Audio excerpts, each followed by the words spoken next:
Welcome to Beyond Disruption, where you'll learn how emerging tech is changing the world of accounting, business, and finance. Our guest experts break down the latest news in everything from blockchain to robotics, artificial intelligence to human intelligence. Tune in to find out how you can stay ahead of the curve. Hello, welcome to the Go Beyond Disruption podcast, where we share insights on emerging technology, human intelligence, and digital transformation. We give you exclusive perspectives from inside the accounting and finance profession that help you stay ahead of the curve. From the London office of AICPA and CIMA, I'm Kyle Hannon, and in this episode, which we're calling Unleash Your Peak Performance Potential, we'll be talking about how to identify burnout, how to understand its impact, how to find ways out of the stress bubble, and how to put yourself on a more effective leadership track by expanding your focus beyond just time management to include energy management as well. And helping us do that is our expert guest, Sarah Elliott. And reminding you that if you've got that need for more information, if you want to find out resources and follow links to explore this for yourself after the podcast is over, you can have a look at our show notes, and you can see those inside your podcast app or by going to gobeyonddisruption.com. Right, let's get started with this week's conversation. Sarah Elliott joins us. Hello, Sarah. Where are you speaking from today? Hello, Kyle. I am coming to you from Austin, Texas. For people who've maybe heard of it and that's as much as they know about it, paint a picture. It's a beautiful city. It is thriving. It is growing, very entrepreneurial, progressive, fun. And I will say right now it is summer and it is hot as blazes. It gets up to 100 degrees or more these days. So I am inside in the AC. Very good idea. Now, we're listened to in almost 150 countries at the moment. So we know that, for example, in South Africa, which is one of the places we listen to most at the moment, they're just going into winter. So they wouldn't think of putting the air conditioning on. But while the weather may not apply to them right now, I'm sure the insights that you will be sharing with us absolutely will. And that's because, Sarah, you're the co-founder of Intend2Lead. You also founded the Elevate Alliance. You're an author, a speaker, an instructor on coaching, as well as on leadership development, and you're an advocate for women leaders. We know you're based in Austin, Texas. You actively serve women in your local community as well as in the CPA profession. And because of this work, you've been recognized almost every year for the last 3 or 4 years by AICPA and AICPA Practice Advisor as one of the most powerful women in accounting. You also received the American Women's Society of CPAs President's Award, plus lots of other things we'll talk about. So what have I left out? What else are you working on, and how does that connect with our topic today? Well, in addition to running the 2 businesses and various volunteer endeavors that I do, I'm a wife and a mom. I have a 4.5-year-old son. I'm a daughter, a sister, friend to many. So I wear many hats in my life. And I think it's connected to what we're going to talk about today. Because although I do a lot of different things, at the heart of it all, it's really about making a positive difference in the world, one person at a time, through the ripple effect. And, just from the intro that you teed up of me, right? I have a lot going on. And you know what? So do you. And so does probably every one of our listeners right now. It seems like there's always information coming at us, opportunities, expectations that we hold ourselves to. And at the heart of all this chaos, I want to help others cut through the noise, through those crazy expectations that we set of ourselves, to reconnect with ourselves, our purpose, what matters most to us, so that we can find meaning and fulfillment and not get swept away with all that chaos. And for anyone who may be listening to this at the end of their workday, or perhaps at the beginning of a workday, people are getting busier and busier. Technology hasn't made it easier. It's made it easier to be distracted. And we've always got so many demands on our time and on our attention. It's very difficult these days to think that there's such a thing as a typical day. But I'm going to throw this one at you. You obviously have a 9 to 5, and then obviously volunteering after hours. But when you're focusing your work, would that be through Intend2Lead? Would that be what takes up most of your 9 to 5 at the moment? It does, Kyle. So Intend2Lead is where I spend most of my time. And I did smile when I heard you say typical day because my days all do look different. But what I do, we are a leadership development company and we coach accountants to access what we call the dimension of possible. It's the place where fear is no longer the enemy and love reigns. And that takes a lot of work, and we do it in a lot of different ways. We work exclusively in the accounting and finance space, whether it's with individuals or organizations, because my partner, Brian Cush, and I, we grew up in this industry. We've lived it, and we love to serve it. We see amazing, brilliant people in this profession, people with big hearts that really want to make a difference. They want to feel more fulfilled, but sometimes they just feel stuck and dissatisfied, and they want new possibilities. So we do that through one-to-one coaching, group learning, leadership development program design. So on any given day, I could be coaching someone one-to-one. I may be on the road speaking to a group, training. I might be writing content, creating content, or, I may be just spending my time on the ins and outs that it takes to run a business, right? The sales, the operations, the getting the work done. So lots of different hats that I wear on different days. And you spoke recently at the AICPA and ENGAGE ENGAGE 2019 conference in Las Vegas, didn't you? And this may be wrong. I heard that at the end of your presentation, you actually had some people with tears in their eyes. You obviously touched a nerve. So this is something that motivates you. You see the impact on people. And I'm going to ask about why you got into this in the first place. But give us an idea of the common challenges or themes that you see most, because you've said you've worked with women, you work exclusively within the finance and accounting profession, you work with CPAs.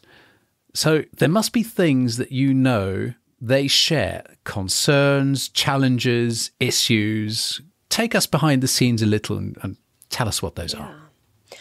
So what I see most in the people that I work with, and this is in the accounting profession, it's also in the work I do through the Elevate Alliance, where I work with women business owners, women entrepreneurs. And I will tell you, Kyle, I see it in myself. I live this as well, which is why I'm so passionate about helping others.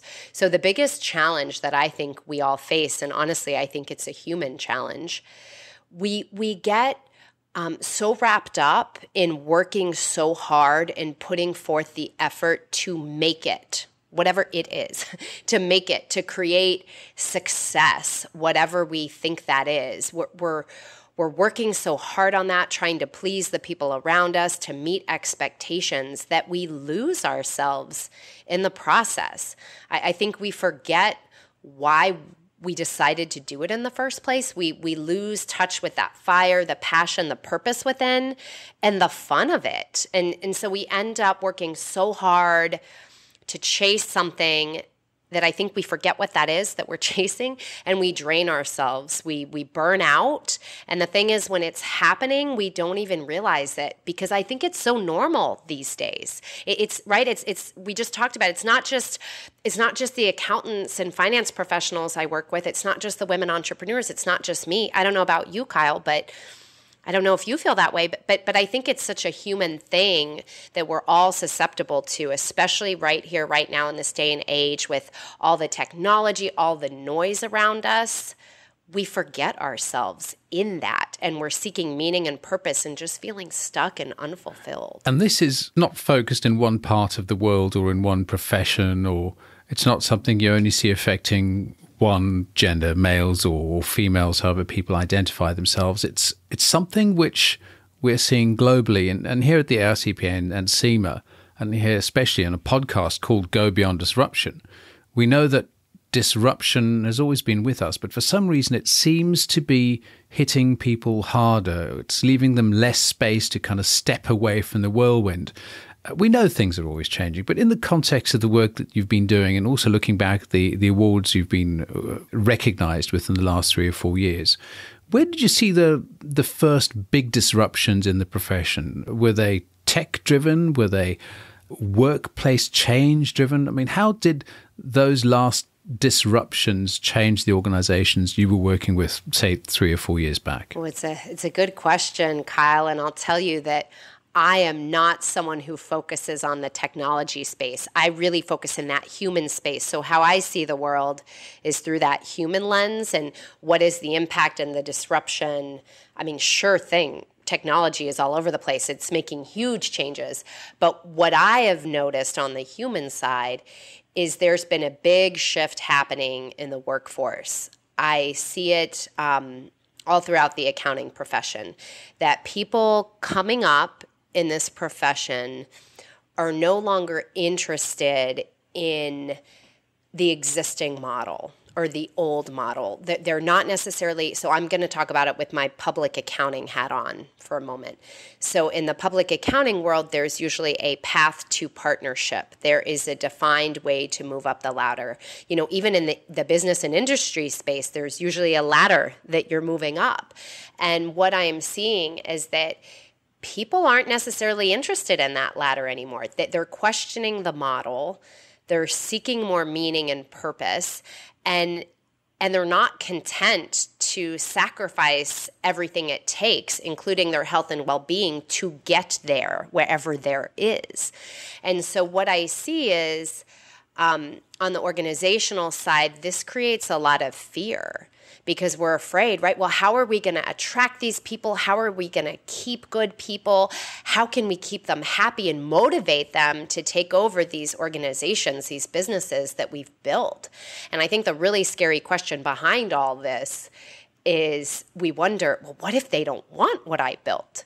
Right? What if they want something different? And the cool thing that I'm seeing now is for the organizations that can move past that fear and open themselves up to something new and open themselves up to possibility, it's creating an opportunity for people to work together to reevaluate the existing traditional models and create new ones. So instead of hoping, wishing, forcing that, oh, we need these people to fit into our model, let's spend that time and focus and energy making up a new one. Let's collaborate to uncover what we all really want and create something that hasn't existed before. And that's an ongoing thing, right? I don't think we have that answer, but I think I see organizations and people working more towards that to bring that humanity, purpose, and meaning to what we're doing. And that's exciting. But it's also fairly scary, because you've said that if people aren't interested in climbing the corporate ladder, this will lead to a crisis in management, in ownership, in leadership. But what I'm hearing you say is, just because there's not as much interest in the corporate ladder, it doesn't mean there's not a path to leadership. It's just that path may be changing. It may have to be nurtured in certain ways. And if people are showing that they are in some ways the right type of person to go forward and to move on in an organization, they have to be nurtured and they have to be helped. But with all these stresses and all these disruptions, that's not something you can just cross your fingers and hope will go away. You've got to acknowledge it. You've got to say, okay, things are stressful. If people are going to be good leaders, we have to set them on the right path right at the beginning. So that's quite a challenge. But what do you think lies at the heart of this challenge? Well, I think the challenge of losing ourselves in the quest for success, if that's really what the challenge is, and that's the challenge that I believe I see most, I think that's because this profession is made up of high achievers. And as high achievers, and I can speak as one who has been in the profession practicing for 14 years, right, and now serving the profession, I see a lot of perfectionism, a lot of people-pleasing in this profession, right? I see it in me, I see it in my clients, and it's something that, you know, we're taught from the beginning to succeed, and we usually do. We're usually good at what we do as high achievers in this profession. We will do whatever it takes to make that happen.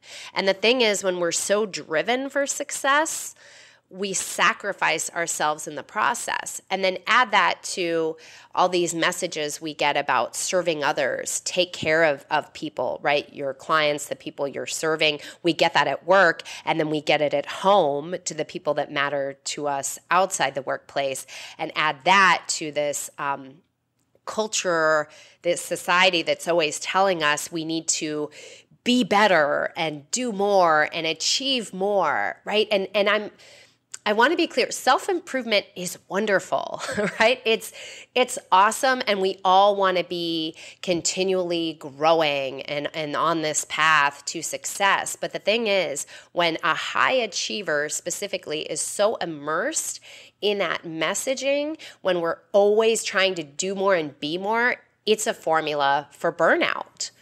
And it gets exhausting, right? And we essentially somewhere within internalize this idea that we're not good enough as we are today. So we're always striving, working really hard to be good enough, to be worthy. And the thing is, when we're always chasing others' expectations, we're never going to get there. We'll never make everyone happy. It's literally impossible. And you know what? That to-do list that we all obsess over checking things off of it, we'll never get it all done. There's always something more to reach for and strive for. So I think that can be really fun, the reaching for the stars and reaching for success. But let's not lose ourselves in it and suck the fun out of it, right? We don't want to get burned out on our careers and just on life. We don't want to get stuck in that hamster wheel. So how would we know? We recognize the wheel. Go to work a little earlier, put up with a longer commute if it means a slightly better position or more responsibility, or a job that gives us or our families or our lives a little more in some way. And we take this stuff on the chin, day in, day out, week in, week out. We're used to feeling pressured. We're used to the stress. We kind of feel we should in some way be able to lap it up because that's what is expected. And then suddenly you can't. So how would someone know that they've gone beyond just merely being stressed out to being burnt out? Yeah, it's a great question. And I feel just the way you teed that up, Kyle, burnout just feels normal, I think. And I'm going to share the official definition of burnout from Psychology Today. Burnout is a state of chronic stress that leads to physical and emotional exhaustion, cynicism and detachment, and a feeling of ineffectiveness and lack of accomplishment. And the thing about burnout is it's not just something where you wake up one day and you say, oh my gosh, today I have burnout. It's this sneaky thing. It's progressive. It's slow. It sneaks up on you day by day.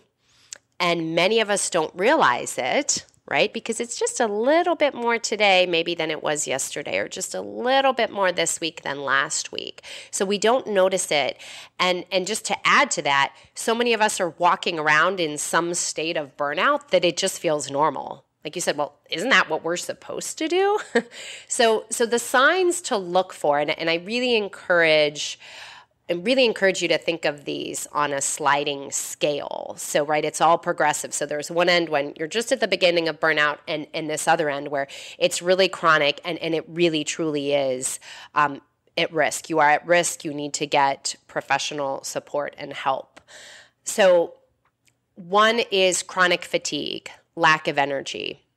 So again, right at the beginning, it can just be, oh, I'm just a little tired. Maybe I don't quite have the energy to do the things that I normally like doing. And then, right, it can go extreme beyond that. Insomnia is one of the signs. So again, maybe at the beginning, you just have a hard time falling asleep. And then maybe it gets progressively worse, where there's a couple nights a week where you lay awake for a few hours with anxiety. And then, and in its most severe stage, you're so exhausted, yet you cannot sleep. It eludes you. Impaired concentration. So again, maybe at the beginning, you're just noticing you're having a hard time focusing. There's just a lot of things coming at you.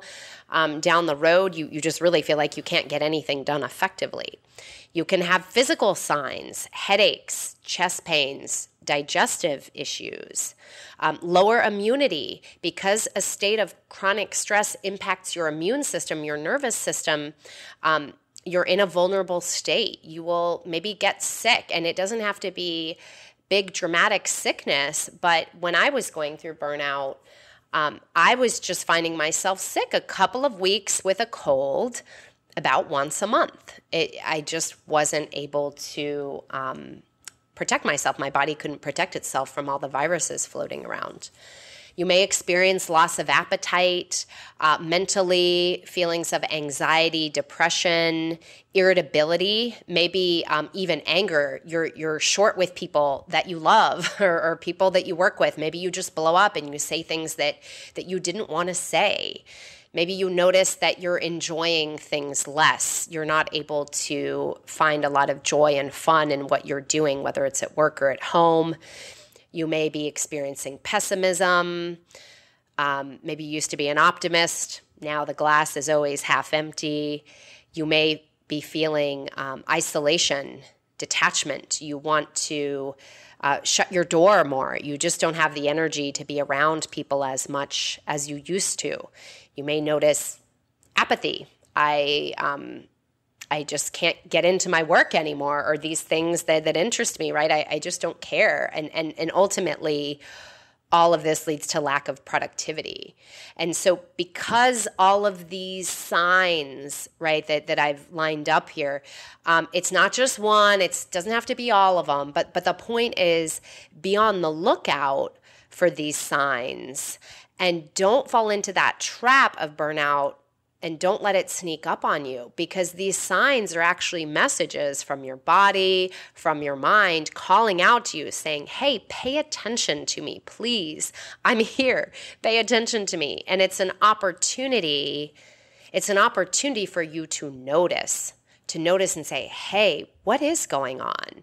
And that's where your opportunity lies to make a change and to start listening to yourself and honoring yourself and taking care of yourself. And I bet there's more than one person out there who's listened to all of that and they've thought, oh, I recognize that. I recognize that. Oh, I recognize that as well. Perhaps I need to start paying that attention you were talking about. Let's talk about the changes we can make.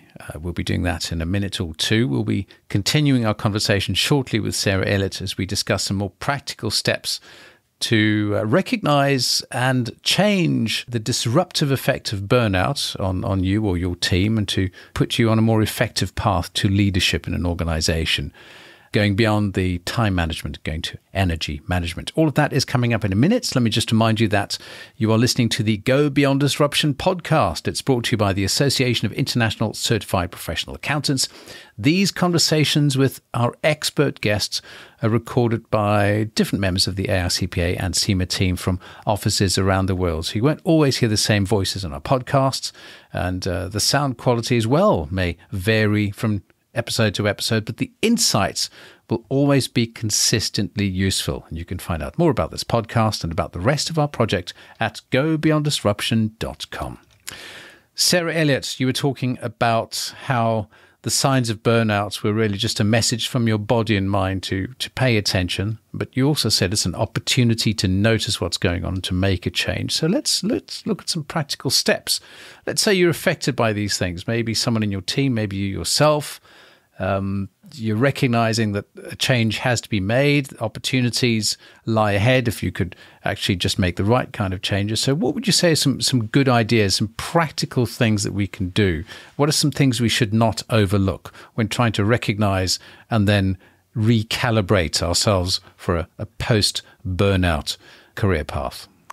Sure. I first want to just say that I think we spend a lot of time in this profession focusing on all the things we need to do when it comes to technology, serving the people we serve, leading our teams, right? And yes, all those things are super important, but the most important thing is you. So don't overlook yourself. Don't focus so much on everything outside of you that you forget that you're actually part of an organization made up of individuals. You've got to start with yourself, because at the end of the day, the individual is at the heart of everything. And again, it's easy to get so wrapped up in all that stuff outside of us that we completely neglect what is going on within us. So put yourself first. It's not selfish. In fact, it's the best thing you can do as a leader and to show up well for the people that you care about. It's not just necessary to thrive in times of disruption. It's needed to just survive, because when you come from a place of strength, you can create the positive change that you want to see. It starts within you, because without you, there is no business, there's no organization. And what I see is that the organizations out there that thrive, they support space for the individual to derive their own meaning, to create their own path, to be well. And so you can do that through wellness programs, creating a coaching culture, by simply having the conversations that need to be had on a human-to-human level. It's seeing one another through the lens of humanity rather than seeing each other as the means to the end of achieving our organizational objectives or profit or goals. We need to see each other through that lens. But you need to start with yourself, as you've said, and it is absolutely vital that you not overlook the fact that that journey starts with you as the individual. So once we've identified the need to change, we feel we're at that burned out stage, how can we prevent it? Or can we? That sounds quite a tall order. Yeah, it does, right? Even that, thinking of, like you said earlier, Kyle, so many of us identify ourselves in those lists of signs that I read off. So let's just assume that most of us are in some phase of burnout. So what do we do? I'll start out by sharing many of us focus so much on managing our time. We are trying to be as productive as possible, or we think we are, and we try to eke out every spare moment of productivity that we have in our day. And the problem with that is that when we focus so much on managing our time is finite, right? We will eventually run out. We've all probably said or heard that phrase, there are only so many hours in the day. So we can increase the amount of time we focus on something, but eventually we run out of those hours in the day. And what usually happens when we do that is we run out of time for us, right? We put ourselves last and we get whatever's left at the end of the day, which may end up being nothing. I mean, we may not even get good sleep. And so no wonder we get burned out.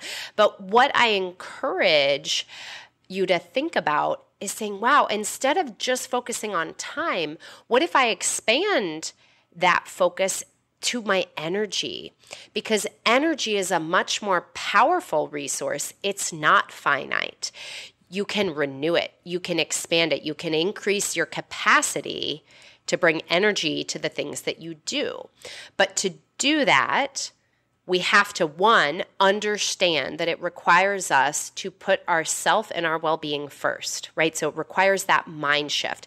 And then we've got to be really intentional about what we do. So we need to create habits and routines that allow us to renew our energy. And we need to identify the cost of the energy depleting behaviors that are in our lives and take responsibility for changing them. And that can feel hard. So I always encourage people when making change, you don't have to figure it all out. I promise you're not going to figure it all out today, even if you tried. So let's focus on one thing. But when you're focused on that energy concept instead of time, when you're full of energy and you feel good, you're fueled by purpose, right? You may actually bring that energy and engagement to what you're doing. You can bring your full self and your focus to the present moment, to whatever you are doing. And when you manage your energy well, you're intentional about building in renewal breaks. So instead of seeing breaks as downtime being wasted, right? When we're managing our energy, we think, oh, that's just a waste of time. I don't have time to take a break. Are you crazy? But when we're managing our energy, we realize, hey, to be present and engaged and focused on this task I need to do, I need a break. I need to recharge and refill. And that's not a waste. It's an investment of my energy. We shift from quantity to quality, right? Where we're engaged and present in what we're doing. We can be more efficient. And ultimately, that does save times. It does save time in the process. And in my clients, I've seen that that mind shift to energy and an intentional focus in their routines and their behaviors on a daily basis. It's transformed them and the work that they do. An intentional morning routine can work wonders. Being intentional about building in true renewal time throughout your day where you disconnect, even if it's for a few minutes from technology, build that into your day, your week, your month, your year. That can completely enhance your ability to think creatively, your ability to focus, and just your ability to get things done. And I mean, I speak from my own experience as well, Kyle, because in 2013, I had my own transformation here because I used to suffer from burnout on a regular basis when I was in the practice of public accounting.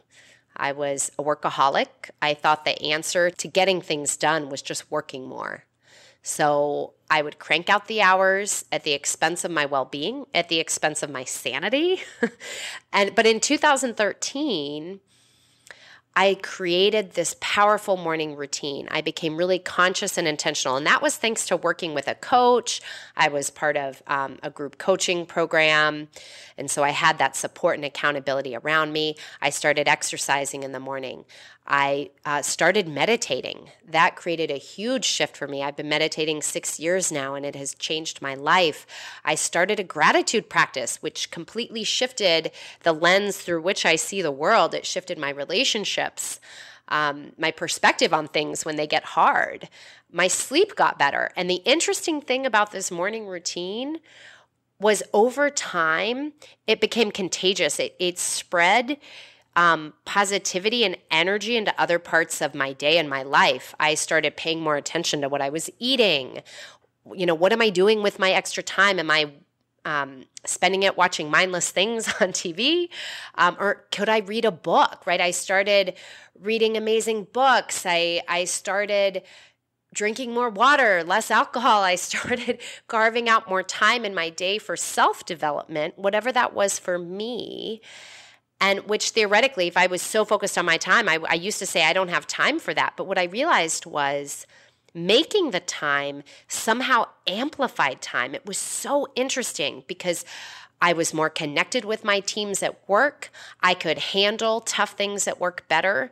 I would say in hindsight, probably one of my very toughest busy seasons in the practice of public accounting was 2013. But because I had this foundation, the tough things that happened, I could weather them. I could not let them get me down. I could still bring some joy to my day, and I could go home at the end of the day and feel like I had done well. So these things, even my story, right, it's pretty intense. I did a lot of things, but it didn't all happen overnight. I was committed to the process, and I did it step by step, but the results really came quite fast.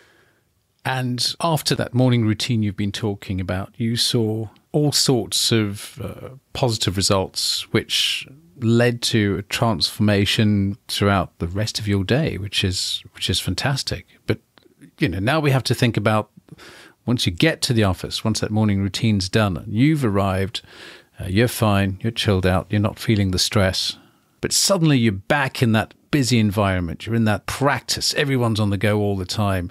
No one else has been doing a morning routine. The bosses don't do a morning routine, or maybe they do, but they haven't told everyone about it. How does one reduce the burnout potential in a team or in a workplace? I mean, whose responsibility is that? And if every workplace would like to have a better, more effective workforce, they don't want stress, but perhaps they just haven't got around to doing anything about it, no matter how much they'd like to. Perhaps they need a prod. I mean, whose responsibility is that? What a great question. So I would say ultimately the responsibility lies with each individual. That being said, as a leader, you do have some responsibility and you certainly have influence, right? Even if that individual is ultimately responsible for themselves, you can influence them. And the most powerful way to do that is to set the example. So you said earlier, maybe your boss did have a morning routine, but they're not telling you about it. Well, if you're the boss, tell people about it, right? Tell them what you do and how it helps you. Set that example. take breaks throughout the day and don't hide it. Don't be shy about it. Take breaks and actually encourage others, because as a leader, the best thing that we can do for our people is to lead by example. Our actions speak much louder than our words. So by doing it ourselves, we give others permission to do it. And you can check in with your people. You can say, hey, how are you doing? Are you taking care of yourself? You can have that human to human connection. Hey, it really feels like you're struggling, right? Those are opportunities to connect and see how they're feeling. And maybe that could shine the light for them, right? Your example and you just asking the question for them about, how might they be able to take care of themselves better? That could really create a big shift for them. So yeah, give them permission, set the example, encourage breaks, take breaks with them. Yeah, be a leader as well as just a boss. Yep.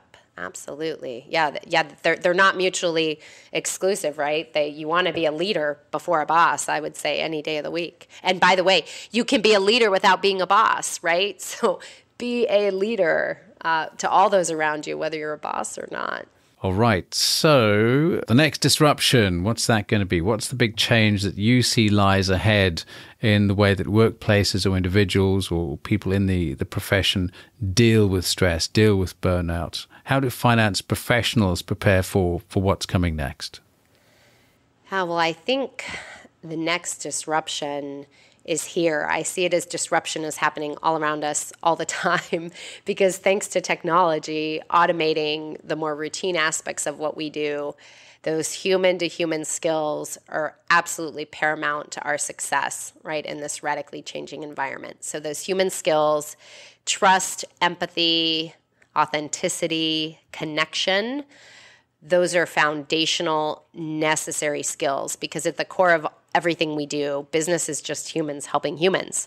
So we need to cultivate more self-awareness, enhance leadership skills, create those opportunities to connect with one another. And again, the best way to do that is to start within, right? Start within, work on yourself first. It sounds so simple. It sounds so simple, but it's not easy. It is not easy.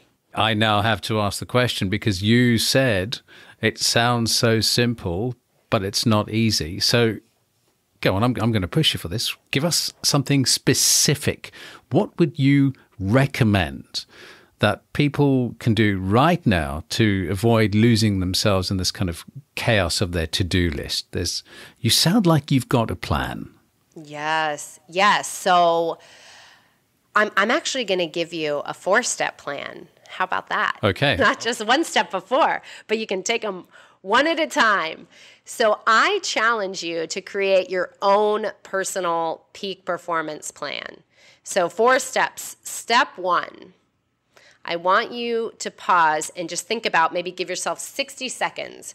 Write down all of the things in your daily routine, just anything throughout your day, just anything in your life that brings you energy. It could be people you're around, laughing, dancing, what are things you like to do, taking a walk, being in nature, exercising, whatever. Brain dump everything that brings you energy. Okay, that's step 1. And then once you have that awesome list, keep this list and build on this list, because the cool thing about this plan is you can always evolve and build on this plan, and it will get better and you will evolve it with time. But for now, choose one thing from that list, that brain dump of energy adders. Just pick one thing, even if it's small, and say what feels manageable and will have the biggest impact on me. Let me add that to my daily routine. Okay, so figure out what's one adder to my day that will bring up my energy. Now, step 2, think similar exercise, do a brain dump, everything that you can think of in 60 seconds that drains your energy. What drains your battery? Could be anything. Complainers, right? Certain people, activities, places, whatever, anything that drains your energy.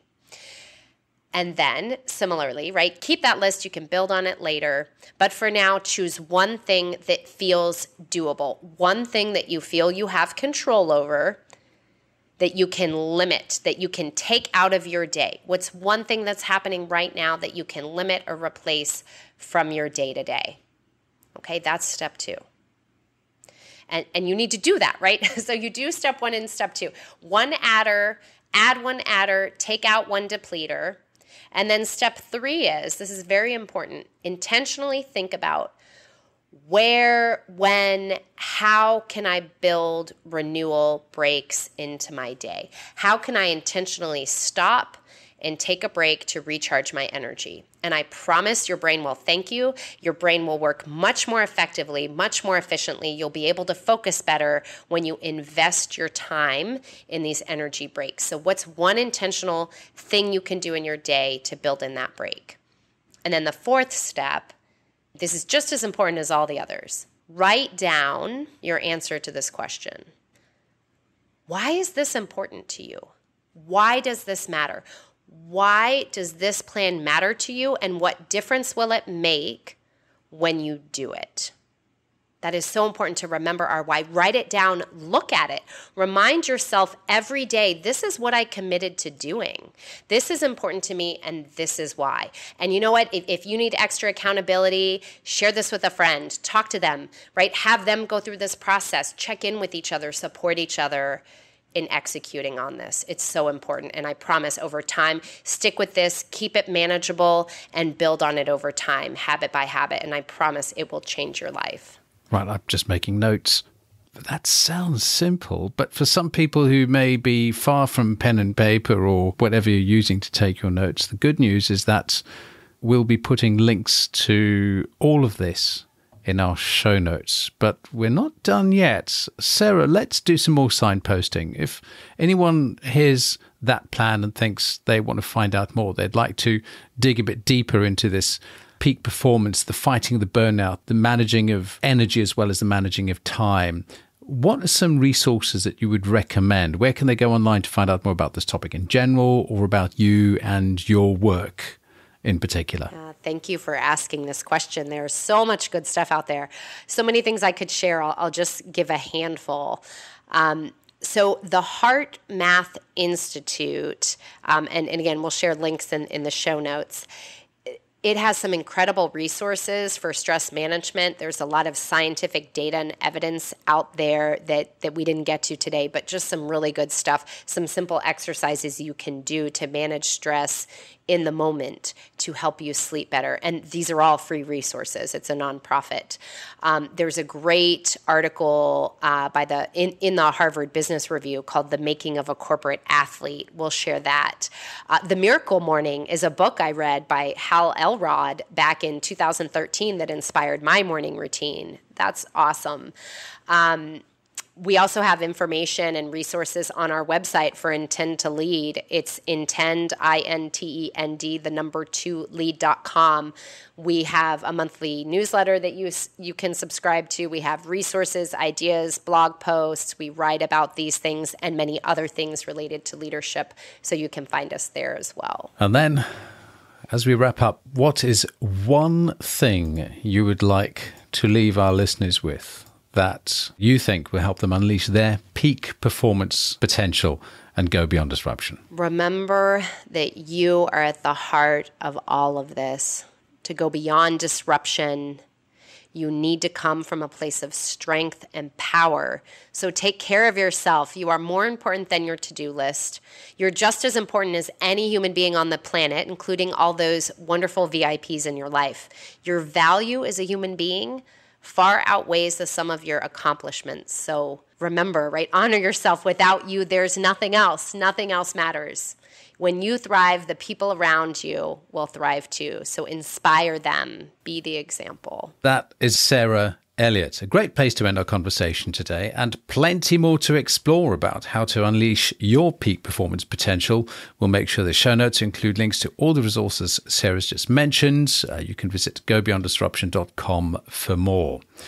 You can also go to AICPAstore.com/gobeyonddisruption, or if you use the cgmastore.com website, then go to cgmastore.com/gobeyonddisruption. You'll find courses, webinars, and more professional development resources consistently updated to keep you ahead of the curve.